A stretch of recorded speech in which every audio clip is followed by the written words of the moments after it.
Hello friends, स्वागत आहे सर्वांचं माझ्या डेली व्लॉगमध्ये.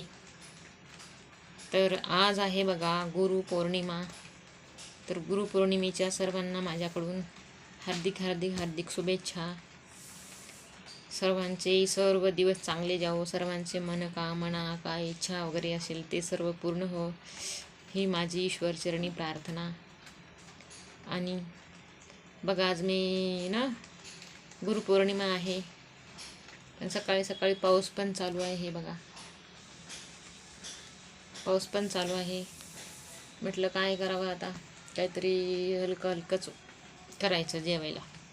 तर मी एकदम साधं फिक्कं वरण आणि साधा भात असं बनवलेलं आहे स्वयंपाक. तर बघा कसं बनवले, बिना तेलाचं बरं का, बिना फोडणीचं. तर चला मग आता आपण जेवण करूया. आणि बघा कसं बनवलेलं आहे. तर चला आता आपण ताट घेऊया इकडचं.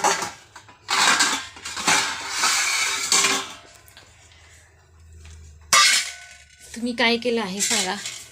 मी तर असं केलं बाबा, म्हटलं संध्याकाळचं बघू काहीतरी करता येईल. काय करते, एकटं माणसाला काही करावं नाही वाटत. आणि गावाकडं पण नाही गेले, कारण माझी आई गेली गावाला देवाला. आता गुरुपौर्णिमेचं ते असते फुलाजी बाबा म्हणून पटनापूरला आहे, ते तिकडं देवाला गेली आहे. माझ्या बहिणी दोन्ही पण आणि माझी आई पण गेली आहे. मी नाही गेले बाबा, मला म्हटले चल. नाही, हे बघा,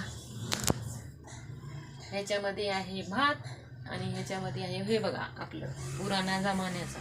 ह्याच्यात शिजवलं ना वरण खूप छान होते, माहिती आहे का. ह्याच्यामध्ये वरण शिजवलेलं खूप छान होते. तर चला आता आपण करूया जेवण.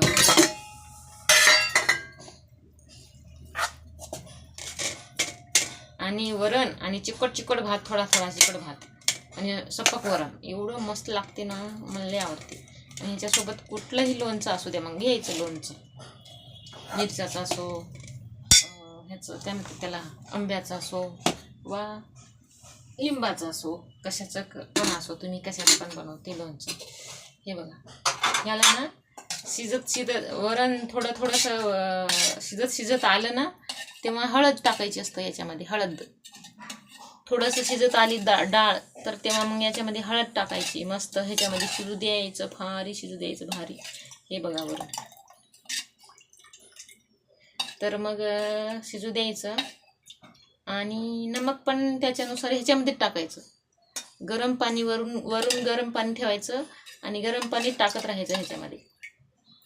आणि नमक चवीनुसार. खूप छान होते हे बघा. मग असं टाकायचं भातावर. अरे यार, ह्याच्यामध्ये राहिलंच का आपला. हे असं, हे बघा, घट्ट पण करू शकता तुम्ही थोडं ह्याच्यापेक्षा, तुम्हाला जसं आवडलं तसं. आणि ह्याच्यापेक्षा पातळ पण करू शकता, पण मला पातळ आवडते, त्याच्यामुळं मी भातासोबत पातळ छान लागते. हे बघा, अशा प्रकारे सप्पक वरण, फिक्क वरण आणि भात एकदम राईट रेसिपी असते. आणि हाणायचं आता लोणचं वगैरे सोबत घ्यायचं तोंडी लावायला.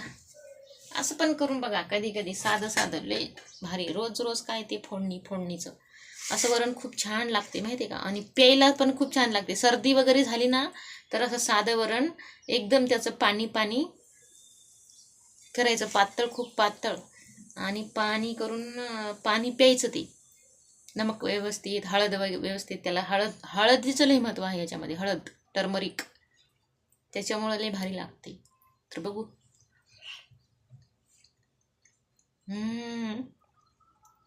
एकदम भारी, लय भारी टेस्ट. एकदम सिंपल, मस्त बघा एकदम. असं करून बघायचं कधीतरी ना, भारी लागते. आणि जेवण पण छान, युनिक काहीतरी.